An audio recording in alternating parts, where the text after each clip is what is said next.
વિદુરજીએ બહુ સુંદર પ્રશ્ન કરતા મૈત્રેયજીને પૂછ્યું. બહુ જ સુંદર પ્રશ્ન વિદુરજીએ કર્યો, જાણે આપણા બધા પ્રશ્નો હોય કે મહાત્મન મને એ સમજાતું નથી કે આ સમસ્ત જીવો કેવલ સુખ માટે કર્મ કરે છે, છતાંય એને દુઃખ કેમ મળે છે? કોઈ પણ વ્યક્તિ દુઃખ માટે કામ નથી કરતો, બધાને કેવલ સુખ જ જોઈએ છે, છતાંય જીવનમાં દુઃખ કેમ આવે છે? આપણા બધાનો અનુભવ, ક્યારે આપણે કોઈ દુઃખ માટે મહેનત કરતા નથી. આપણે બધા જ સુખ માટે મહેનત કરીએ છીએ, અને છતાંય જીવનમાં દુઃખ આવે છે. શા માટે? મૈત્રેયજી એ જ કહ્યું કે મનુષ્યને દુઃખ એટલા માટે જ મળે છે કે જ્યાં સુખ છે ત્યાં નથી શોધતો, અને જ્યાં નથી ત્યાં જ શોધ્યા કરે છે. તમે કચરાના ઢગલા પાસે ઉભા રહો અને પછી એવી ઈચ્છા રાખો કે મને ફૂલોની સુગંધ આવે, તો એ સંભવ નથી.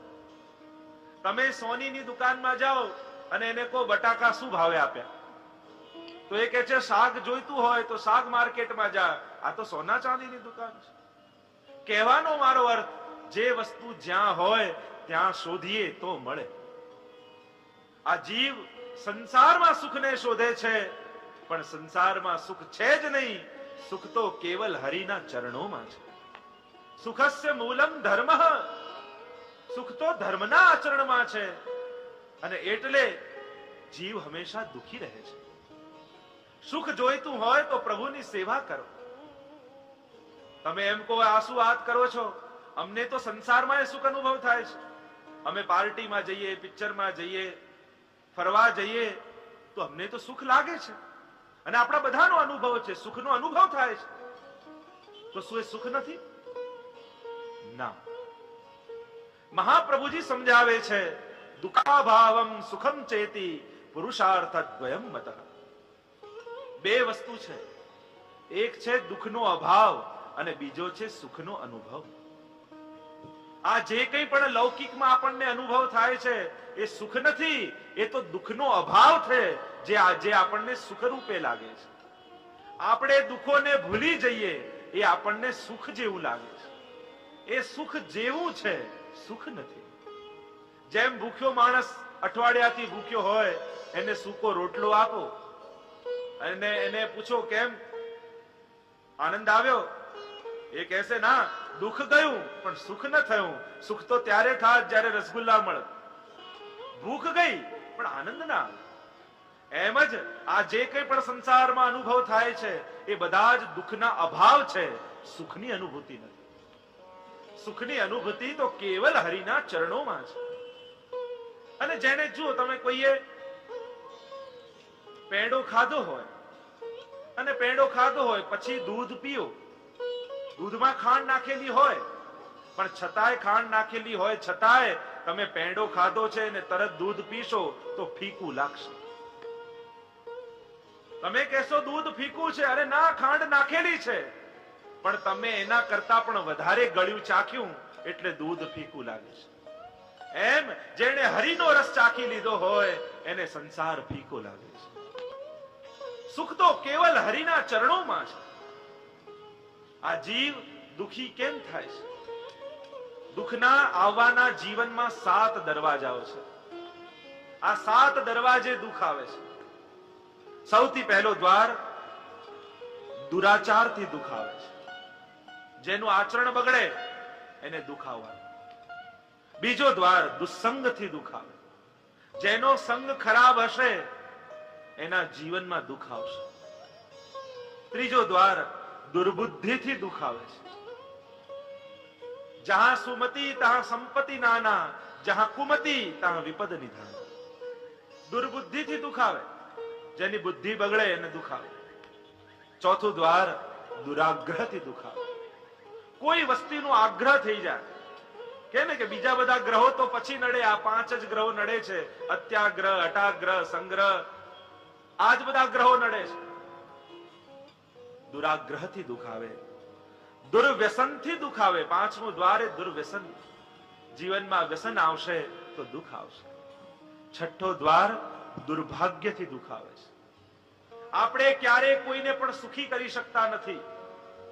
દુર્ભાગ્ય હશે તો એ દુઃખી જ રહેશે. તમે સુખના સાધન આપી શકો પણ એને સુખી ન કરી શકો. તમે કોઈને કાર આપો, તમને એમ થાય સુખી થશે, પણ એ જ કારથી એનું એક્સિડન્ટ થઈ જાય જો સુખ ભાગ્યમાં ના લખાયેલું. ક્યારે કોઈને પણ સુખી કરી શકાતો નથી. સુખના સાધનો આપી શકાય છે.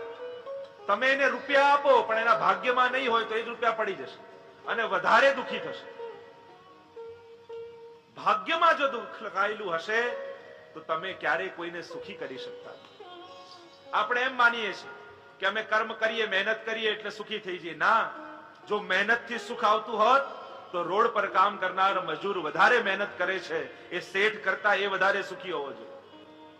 તો કોઈ કહેતું હોય મહેનતથી સુખ આવે તો ખોટી વાત. મહેનતથી સુખ નથી આવતું. કોઈ કહે બુદ્ધિથી સુખ આવે તો ખોટી વાત. કારણ કે મોટા મોટા શેઠ પણ સીએ ની સલાહ લે છે કે પૈસા ક્યાં રોકવા. શેઠ કરતા પેલો સીએ વધારે બુદ્ધિશાળી છે. પૈસા કઈ રીતે રોકવા અને કઈ રીતે વાપરવા એની સલાહ એને લેવી પડે. તો બુદ્ધિથી સુખ આવતું હોત તો ઘણા એવા બુદ્ધિવાળા વ્યક્તિ મેં જોયા છે જે જીવનભર દુખી રહ્યા છે. તો ન સુખ મહેનતથી આવે છે, ન સુખ બુદ્ધિથી આવે છે, સુખ આવે છે પુણ્યથી. તમે સુખી છો તો એનું પ્રમાણ છે કે તમે પુણ્ય કરીને આવેલા છો. આપણે સૌ પુણ્ય ભોગવીએ છીએ. જો મહેનતથી આવતું હોય તો મહેનત તો રોડ પર કામ કરનાર કેટલી મહેનત કરે છે. પેલા ઓફિસમાં બેસેલા તો ખાલી સાઈન કરે, કોન્ટ્રાક્ટ લે રોડ બનાવવાનો, પણ રોડ બનાવનાર વધારે મહેનત કરે છે, પણ એ સુખી નથી થતું. જીવનમાં સુખ આવે એટલે હું તો ઘણી વાર કહું કે સુખ આવે તો એટલું દુઃખ પણ મનમાં રાખજો કે મારું એક પુણ્ય ગયું. જીવનમાં જયારે સુખ આવ્યું તો એટલું દુઃખ મનમાં રાખજો કે એક પુણ્ય ગયું, અને જીવનમાં દુઃખ આવે તો એટલા રાજી પણ થજો કે ચલો મારું એક પાપ ભોગવાઈ ગયું.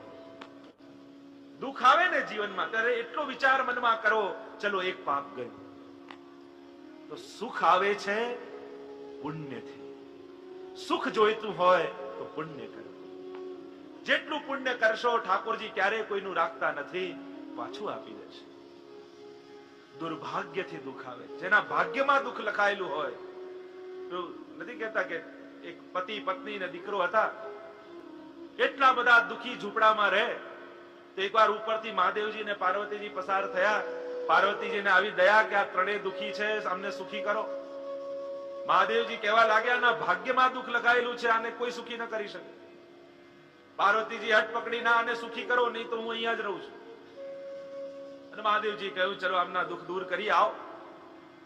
પાર્વતીજીને લઈને આવ્યા, ઝૂંપડીમાં પ્રગટ થયા અને આ ત્રણેય પ્રસન્ન થઈ ગયા. અરે ભગવાનની કૃપા થઈ.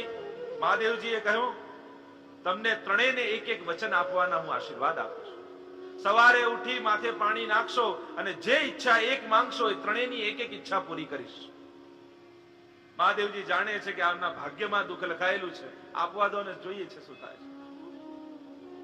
અને જ્યાં આશીર્વાદ મળ્યા એટલે પેલા બહેન તો ઉઠ્યા સવારે અને માથામાં ડોલ નાખી અને સ્ત્રીને બીજું શું જોઈએ, હું મિસ વર્લ્ડ થઈ જાઉં, ત્રિલોકમાં સુંદરી થઈ જાઉં. અને મહાદેવજીનો આશીર્વાદ હતો, સુંદરી બની ગઈ. એટલામાં રાજાની સવારી નીકળી. રાજાએ જોયું કે આ તો રાણી બનવાને લાયક છે. પૂછ્યું તો રાણી બનીશ, અને તો કૂદકો મારીને ઘોડા પર ચડી ગઈ. રાજા તો મહેલમાં લઈ ગયો, રાણી બની ગઈ. અને આનો પતિ શોધે કે મારી પત્ની ગઈ ક્યાં.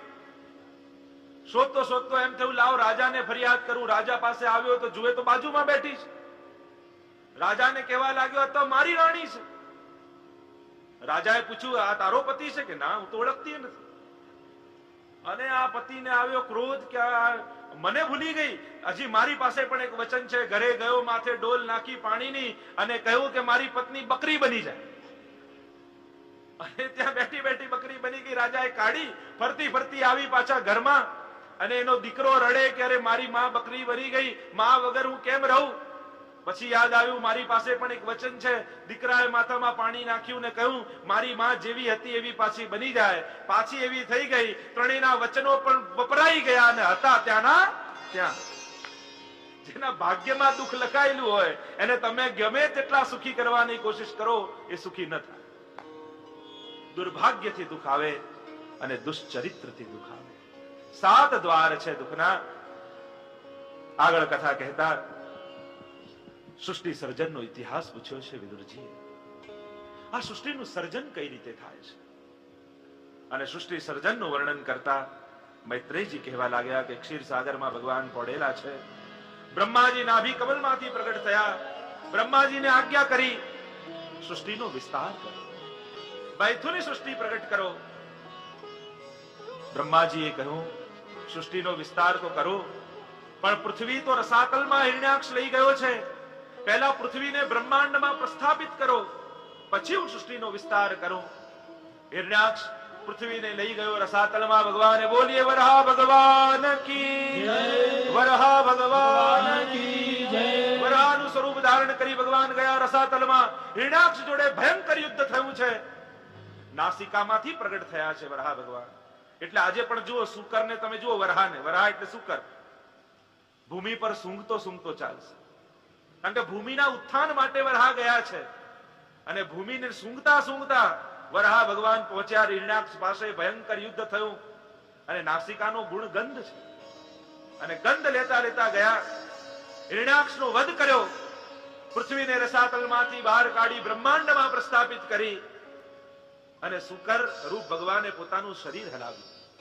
જો શુકરને તમે જોજો, પાણીમાંથી બહાર આવશે તો પોતાનું શરીર હલાવશે, ઝાટકશે. અને વરહા ભગવાને પણ જ્યારે પોતાનું શરીર હલાવ્યું તો એમના કેશ ભૂતલ પર પડ્યા, જેમાંથી દાભ બન્યું. આજે પણ ગ્રહણ હોય ત્યારે દર્ભ મૂકવામાં આવે, દાભ મૂકવામાં આવે.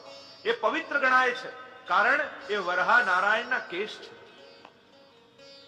બ્રહ્માંડમાં પ્રસ્થાપિત કરી ભૂમિને અને મનુ અને સતરૂપાનું પ્રાગટ્ય કરવામાં આવ્યું. આ સૌથી પહેલા દંપતી છે.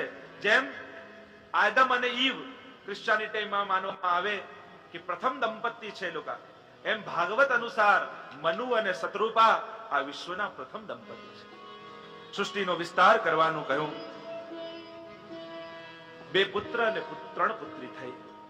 આકુતિ, દેવહૂતિ અને પ્રસૂતિ આ 3 કન્યા થઈ. ઉત્તાનપાદ અને પ્રિયવત આ 2 પુત્ર થયા. દેવહૂતિના વિવાહ કરદમજી સાથે કરવા માટે મનુ અને સતરૂપા કરદમજી પાસે ગયા. પરીક્ષા કરી છે કે આ યોગ્ય કન્યા છે કે નહીં. 3 આસન પાથર્યા કરદમજીએ. મનુ અને શત્રુપા તો આસનમાં બેઠા, પણ દેવહૂતિ વિચાર કરવા લાગ્યા, જો હું આસન પર બેસું તો મેં પતિ પાસે સેવા કરી કહેવાય, અને ન બેસું તો પતિની આજ્ઞાનું ઉલ્લંઘન કર્યું કહેવાય. શું કરવું? અને વિચાર કરી દેવહૂતિએ હાથ તો આસન ઉપર રાખ્યો અને નીચે બેઠા.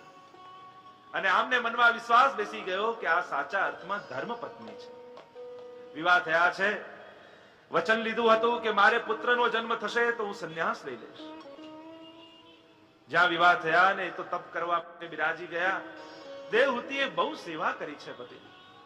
અને એક દિવસ વિચાર થયો કરદમજીને, અરે મેં ક્યારે મારી પત્ની સામે જોયું નથી.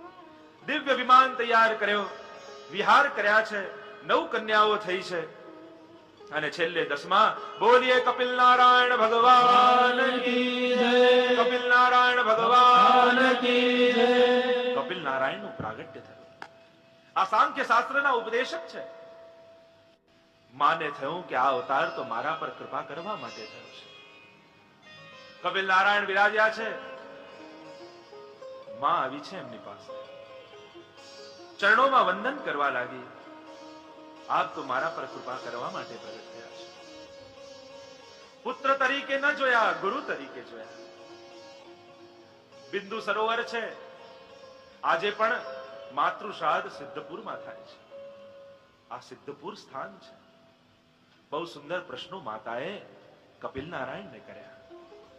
અને પ્રશ્ન કરતા દેવહૂતિજી બોલ્યા, સાધુના લક્ષણ કયા? અને જ્યાં પૂછ્યા સાધુના લક્ષણ કયા, અને 16 લક્ષણ કપિલ નારાયણે સમજાવ્યા. કપિલ નારાયણ લક્ષણ આપતા બોલ્યા, સાધુના લક્ષણ કયા? અને જ્યાં પૂછ્યા સાધુના લક્ષણ કયા, અને 16 લક્ષણ કપિલ નારાયણે સમજાવ્યા. કપિલ નારાયણ લક્ષણ આપતા બોલ્યા, સાધુ કોને કહેવાય? સંક્ષિપ્તમાં સમજાવું તો જે સાધના કરે, જે સહન કરે અને જે સહાય કરે એ સાધુ છે. જે પોતે સમાજની સહાયતા કરતો હોય, જે સહન કરતો હોય અને જે સ્વયંની સાધનામાં લાગેલો હોય એ સાધુ છે. કપિલ નારાયણ સમજાવે છે તિતિક્ષવઃ, જેનામાં સહનશીલતા હોય એ સાધુ હોય. જે પોતે જ વાતે વાતે ભડકી જતો હોય એ શું ઉપદેશ આપવાનો? હું જ કહું કે ક્રોધ ન કરવો જોઈએ ને હું જ વાતે વાતે ક્રોધમાં આવી જતો હોઉં તો મારો અધિકાર ક્યાં રહે છે? જે સહનશીલ હોય, જેની અંદર સહનશીલતા હોય. એક સાધુ રોજ એક નદી કિનારે તપ કરવા બેસતા, ચાતુર્માસ કરવા માટે આવ્યા. પોતે તો ધ્યાન કરવા માટે બેઠા તો એ જ ઘાટ ઉપર એક ધોબી કપડા ધોવા આવ્યો. હવે પોતે બેઠા હતા ત્યાં કપડા ધોવે એટલે પાણી ઉછળ્યા સાધુ પર. તો સાધુએ કહ્યું પેલા ધોબીને કે તું કપડા ધોવા છે તો બીજે ક્યાંક જઈને ધો, અહીંયા હું પ્રભુના ધ્યાનમાં બેઠો છું, મારા પર પાણી ઉડે છે. પેલો ધોબી પણ માથાનો ભરેલો, એને કહ્યું તમે તો આજે આવ્યા છો, હું તો વર્ષોથી અહીંયા કપડા ધોઉં છું, જવું હોય તો તમારે જાઓ, હું અહીંયાથી નહીં ખસું. સાધુએ કહ્યું અરે હું ભગવાનનું ધ્યાન કરવા બેઠો છું, જતો રહે નતું. પેલો કે ના જવું હોય તમે જાઓ. અને વાત એવી ઉગ્ર ચાલી. આ પણ નવા નવા સાધુ હતા તો બોલાચાલીમાં આવી ગયા. બોલાચાલી આગળ તો ગાળાગાળી પર આવી ગયા. ગાળાગાળી આગળ વધી તો મારામારી પર આવી ગયા. આ સાધુએ મારે ધોબીએ મારે. સાધુ બિચારા દુબળા પતળા અને ધોબી હટ્ટો કટ્ટો. સાધુને એટલા મારતા જાય ને સાધુ પોકાર કરે, હે પ્રભુ, હે હરિ, બચાવ. અને પ્રભુને પોકારે ને સામે મારે ધોબીને. અહીંયાથી ધોબી મારે ને અહીંયાથી સાધુ મારે. અને પેલો ધોબી તો બરાબર મારી અને જતો રહ્યો. અને આમના તો હાડકા ખોખરા કરી નાખ્યા. જ્યાં ધીમે ધીમે ઉઠ્યા અને જુએ તો સામે પ્રભુ આ મદપ વાળી ઉભા છે. અને સાધુને આવ્યો ગુસ્સો, પ્રભુ ક્યારનું આપને બોલાવું છું, પોકારું છું અને આપ શાંતિથી અદપ વાળીને ઉભા છો. આપ તો કહો છો કે હું સાધુના રક્ષણ માટે આવું છું, ક્યાં આવ્યા આપ? પ્રભુ કે હું તો ક્યારનો આવી ગયો, પણ તમારે બંને એ રીતે બાજતા હતા કે મને તો બંને ધોબી લાગતા હતા. આમાં સાધુ કોણ એ જ ખબર નહોતી પડતી. હું તો સાધુને જ બચાવવા આવ્યો, પણ એકેના લક્ષણ સાધુ જેવા ન લાગ્યા એટલે હું જોતો હતો કે આમાં સાધુ કોણ ને ધોબી કોણ. સહનશીલ હોય એ સાધુ. મહાપુરુષ તો એના લક્ષણોથી ઓળખાય છે. તિતિક્ષવઃ કારુણિકાઃ, જે શાંત હોય, જે દયાળુ હોય, જે શત્રુ રહિત હોય. સાધુ એ જેનો કોઈ શત્રુ ન હોય. અજાત શત્રવઃ, જે સમાજને સદા સહાયતા કરતો રહે, સ્વયંની સાધના પણ કરતો રહે. એ જ સાધુના લક્ષણ, એ જ વૈષ્ણવના લક્ષણ. દયારામભાઈએ પણ કહ્યું, વૈષ્ણવ નથી થયો તું રે, સિદ્ધ ગુમાનમાં ઘૂમે રે. હરિજન જોઈ આંખ નવ હરકે, દ્રવે ન લોચન રાતા રે. હૈયું નવ હરકે, દ્રવે ન લોચન રાતા. એક વૈષ્ણવને જોઈને તારા હૃદયમાં આનંદ નથી આવતો તો તું ક્યાંનો વૈષ્ણવ? ગુસાઈજીનો પ્રસંગ નથી આવતો. એક વૈષ્ણવ રોજ ગિરિરાજજીની પરિક્રમા કરતો, રોજનો નિયમ, પણ ક્યારે ગુસાઈજી એની સામે જોતા નહીં. એટલે એના મનમાં તાપ થતો કે દરરોજ હું ગિરિરાજજીની પરિક્રમા કરું છું અને સામેથી રોજ ગુસાઈજી મને મળે છે, પણ ક્યારે મારી સામે જોતા નથી. એક વાર પરિક્રમા કરવા માટે વૈષ્ણવ નીકળ્યો અને એને ખબર પડી કે અહીંથી ઠાકોરજીની શોભાયાત્રા નીકળવાની છે. અને જોયું કે રસ્તામાં આટલા કાંટા કાકરા પડ્યા છે, તો આટલા વૈષ્ણવો નીકળશે તો એમના પગમાં વાગશે. તો એમ કરું કે આજે પરિક્રમા કરવાનું રહેવા દઉં અને રસ્તો સાફ કરી. અને આજે એને પરિક્રમા છોડી દીધી ને આખો રસ્તો સાફ કર્યો, કાંટા કાકરા ખસેડ્યા. શોભાયાત્રા ઠાકોરજીની નીકળી, ગુસાઈજી પધાર્યા અને ગુસાઈજી આજે પેલા વૈષ્ણવની સામે હસતા હસતા જોયું.